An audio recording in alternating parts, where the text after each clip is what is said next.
Hi viewers, இந்த உலகத்திலே உள்ள மிகவும் ஆபத்தான சில வேலைகளை பத்தி தான் இந்த ஒரு வீடியோல பார்க்க போறோம். இந்த வீடியோல நம்ம ஆறாவதா பார்க்க போறது crocodile ஸ்டண்ட் மேன். முதல்லன்றது எவ்வளவு ஒரு ஆபத்தான ஒரு மிருகம். அந்த ஒரு மிருகத்துக்கிட்ட மனுஷங்க போனா அது கொண்டே விடும். அதுலயும் சிறப்பா சியாமெசி crocodile ஒன்று இருக்கு. ரொம்ப ரொம்ப கொடிய மிருகம். இந்த முதல்ல 4 மீட்டர் அகலமும் கிட்டத்தட்ட 64 பல்லு கொண்டு சாம்பிரான் எலிஃபண்ட் கிரவுண்ட் அண்ட் ஜூல உயிர் வாழ்ந்துட்டு வருது. இந்த ஒரு crocodileக்கு அங்க இருக்கிறவங்க நிறைய ட்ரைனிங் எல்லாம் கொடுத்துருப்பாங்க. ஏன்னா இது வச்சு நிறைய வித்தெல்லாம் காமிச்சு பணம் நிறைய சம்பாதிப்பாங்க. இதெல்லாம் பாக்குறப்ப அந்த ஆள் யாரா இவனெல்லாம் எதுவுமே கடிச்சிராதா அப்படின்னு தானே நம்மளுக்கு எல்லாம் தோணும். ஆனா செம்மையா ட்ரைனிங் எல்லாம் கொடுத்துருப்பாங்க. இவன் மண்டையே வாயில விட்டாலும் இவனுக்கு ஒண்ணுமே ஆகாது. இது மாதிரி நிறைய ஷோ காமிக்கலாம்னு சொல்லி அந்த ஒரு ஜூ நிறுவனம் முடிவெடுக்கிறாங்க. 1985ல இந்த ஒரு crocodile வச்சு ஒரு நாளைக்கு 2 ஷோ நடத்திருக்காங்க. இன்னிய நாள் மாதிரி தான் மறுநாளும் இருக்க முடியும்னு எப்படிங்க சொல்ல முடியும்? அதே மாதிரி தாங்க 2018ல பாத்தீங்கன்னா ஒரு சம்பவம் நடந்திருக்கு. அவர் வித்த காமிச்சிட்டு இருக்கப்ப டக்குன்னு அந்த ஒரு முதல்ல டக்குன்னு கையை கடிச்சிடுச்சான். ஆனா 2 வாரத்துக்கு அப்புறம் அவரோட கையும் சரியாயிடுச்சு. அவரும் நார்மலா அதே ஒர்க்க செய்ய ஆரம்பிச்சுட்டாராம். நம்ம 5ஆவதா பார்க்க போறது மேட் ஹனி ஹார்வெஸ்டர். கிட்டத்தட்ட ஹிமாலயன் மலையில இருந்து ஒரு தேன் எடுக்கிறதுன்றது எவ்வளவு பெரிய கஷ்டம். அந்த மலையில இருந்து தேன் எடுக்கிறதா இந்த ஒரு மேட் ஹனி. இந்த ஒரு குறிப்பிட்ட ஹனி வந்து பாத்தீங்கன்னா ஒரு குறிப்பிட்ட பூல தான் பூக்கும். அந்த ஒரு குறிப்பிட்ட பூ பேர் தான் ரோடோடரான் பிளான்ட். இந்த பூ வந்து இங்கெல்லாம் இருக்காதுங்க, கிட்டத்தட்ட ஹிமாலயன் மலை கிட்ட இருக்கும். இந்த ஒரு மேட் ஹனி நம்மளோட சாதாரண தேனோட ரொம்பவும் வித்தியாசப்பட்டு இருக்கும். இதை நிறைய குடிச்சாங்கன்னா ரொம்பவும் பைத்தியக்காரங்க மாதிரி ஆயிடுவாங்க. முக்கியமா இது வந்து இந்த பைத்தியத்தெல்லாம் தெளிவிக்கிறதுக்கான ஒரு மருந்துன்னு சொல்றாங்க. இந்த ஒரு வகையான தேன் வந்து பாத்தீங்கன்னா 1 லிட்டரு கிட்டத்தட்ட 10,000 ரூபாவை தாண்டுது. இது பெரிய மலைகள்ல கிட்டத்தட்ட 300 ஃபீட்டுக்கு மேலதான் இந்த ஒரு தேன் கூடு இருக்குமா. அதையும் முக்கியமா குருங்காங் அப்படின்ற ஒரு ட்ரைப் தான் வந்து இந்த ஒரு ஹனி கூட வந்து எடுப்பாங்களாம்.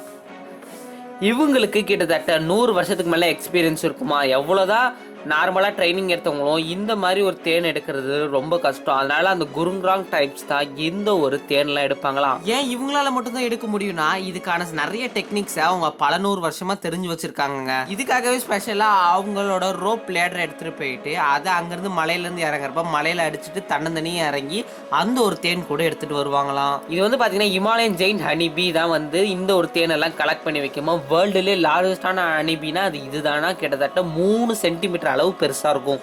இந்த வீடியோல நம்ம 4ஆவதா பார்க்க போற வேலை தான் மவுண்ட் எவரெஸ்ட் கைடு.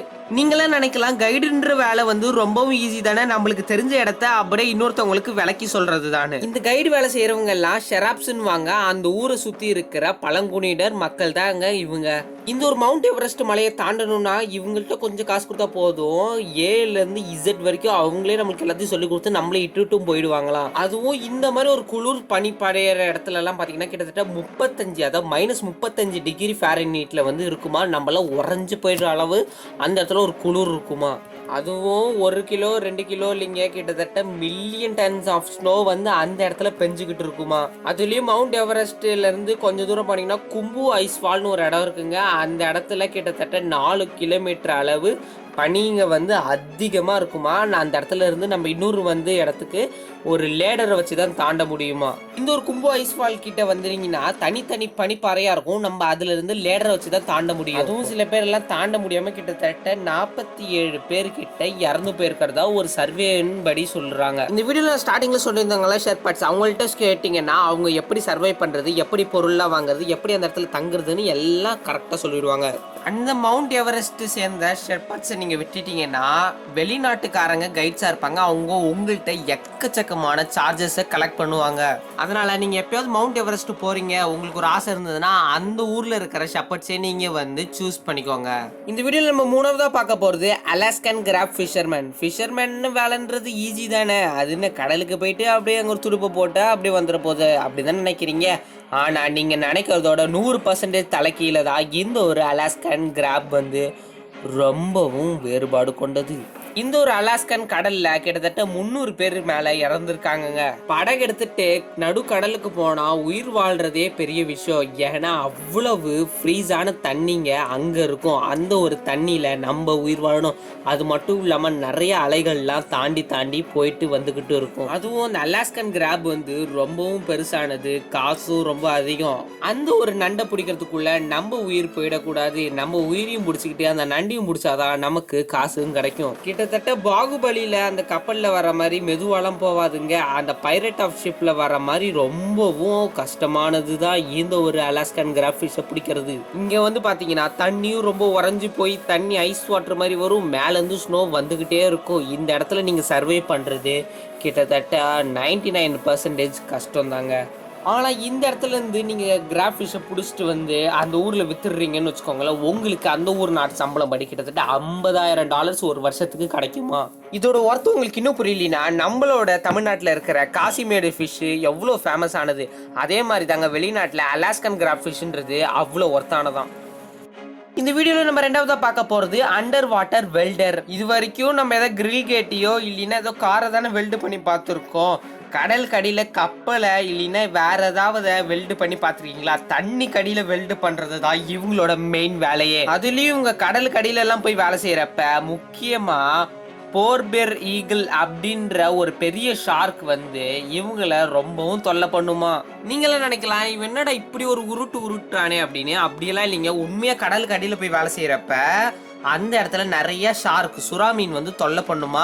அதிலெல்லாம் இவங்க இருந்து சமாளிக்கிறதுனால தான் இவங்களுக்கு மாதம் இல்லைங்க வருஷம் ஒரு $100,000 $200,000 வரைக்கும் இவங்களுக்கு தராங்க. அதுலேயும் இவங்க எல்லாம் இன்னும் நல்லா வேலை செஞ்சாங்கன்னா கிட்டத்தட்ட 3 மடங்கு உயர்த்துவாங்களாம். ஆனால் கடலுக்கு நடுவில் போய் வேலை செய்கிறது ரொம்பவும் கஷ்டம். அந்த இடம் ரொம்பவும் இருட்டாகும். உங்கள்கிட்ட லைட்டு கன்ஃபார்ம் இருக்கணும், அந்த லைட்டில் சார்ஜ் இருக்கணும், நடுவில் சார்ஜ் போயிடக்கூடாது. அப்படி லைட்டு போகிறது மூலமாக நிறைய குட்டி மீன்கள் அட்ராக்டிவ் ஆகி வரும். அந்த குட்டி மீன்கள்லாம் பார்த்து பெரிய சுறா மீன் அதை அட்ராக்டிவ் பண்ணி உங்களை முழுங்கிடும். நம்ம எவ்வளோ தண்ணி கடையில் போகிறோமோ அவ்வளோ அளவு ப்ரெஷர் அதிகமாகிட்டே இருக்கும், நம்மள்கிட்ட இருக்கிற ஆக்சிஜன் அளவு குறைஞ்சிக்கிட்டே வரும். அதுலேருந்து நம்ம சர்வைவ் பண்ணி அந்த இடத்துல வெல்டிங் பண்ணுறது ரொம்ப ரொம்ப ரொம்ப கஷ்டமாக வேலை. அந்த கடல்ல இருந்து நைட்ரோஜன் வந்து அதிகமா வெளில வருது. கொஞ்ச நேரம் தான் நீங்க அங்க இருக்க முடியும். உங்களோட பிளட் செல்ஸ் எல்லாம் சீக்கிரமா பாதிப்படைய ஆரம்பிக்கும். நம்மளோட கையெல்லாம் அப்படியே உறைஞ்சு போன மாதிரி ஆயிடும், குளிர் அதிகம். இது மூலமா உங்களுக்கு தலைவலி, கைவலி, கால்வலி, நிறைய எக்கச்சக்கமான பிரச்சனைகள் வரதுக்கு வாய்ப்பு இருக்கு. அப்படியே நீங்க உயிரோட வந்துட்டீங்கன்னா உங்களுக்கு தாங்க அவ்வளோ பெரிய சேலரி தருவாங்க. நம்மளோட வீடியோல முதல்ல பார்க்க போறது லைட் ஹவுஸ் கீப்பர். இந்த ஒரு லைட் ஹவுஸை பத்திரமா பாத்துக்கிறவங்களுக்கு எக்கச்சக்கமான சம்பளம்னு சொன்னா யாருங்க பாத்துக்காம இருப்பீங்க? இந்த ஒரு லைட் ஹவுஸ் கிட்டத்தட்ட 1755 காலத்துல எடிஸ்டோன் அப்படின்ற ஒரு இடத்துல இருக்குங்க. இந்த ஒரு இடத்த கிட்டத்தட்ட 95 வயதான ஹென்ரின்ற ஒருத்தர் பார்த்துக்க வந்திருக்காரு. மேலே வந்து தீப்பிழம்பு கக்கிக்கிட்டே இருந்திருக்கு. அதாவது இந்த ஒரு லைட் இருந்தாதான் அங்கே இருக்கிற சிக்னல் வரும். அங்கேருந்து ஒரு தீப்பிழம்பு அவரோட வாயில பட்டு அதிர்ஷ்டவசமாக தப்பிச்சிட்டாரு. ஆனால் அங்கேருந்து கிட்டத்தட்ட 12 நாள் கழிச்சு இறந்து போயிடுறாரு. அவரோட வயிற்று கீழே இருந்து ஒரு பெரிய இரும்பு ராட் எடுக்கிறாங்க. அதனால இந்த ஒரு லைட் ஹவுஸை பத்திரமா பார்த்துக்கிட்டு ரொம்ப கஷ்டமான காரியம். இதில் இருக்கிற லைட் எப்பயுமே நின்றவே கூடாது. இது எரிஞ்சுக்கிட்டே இருந்தாதான் அதை பார்த்து கப்பலுங்கள்லாம் கரெக்டாக கரையை நெருங்கும்.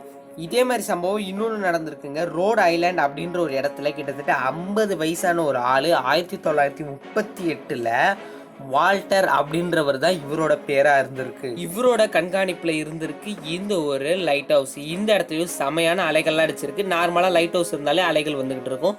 இந்த ஒரு இடத்துல தான் ரொம்ப பெரிய பிரச்சனை நடந்திருக்கு. கிட்டத்தட்ட ரொம்ப அலைகள் வந்து இந்த ஒரு லைட் ஹவுஸை நாசம் பண்ணிடுச்சு. இந்த ஒரு லைட் ஹவுஸ்க்குள்ள தான் அந்த ஒரு வால்டரும் இருந்திருக்காரு.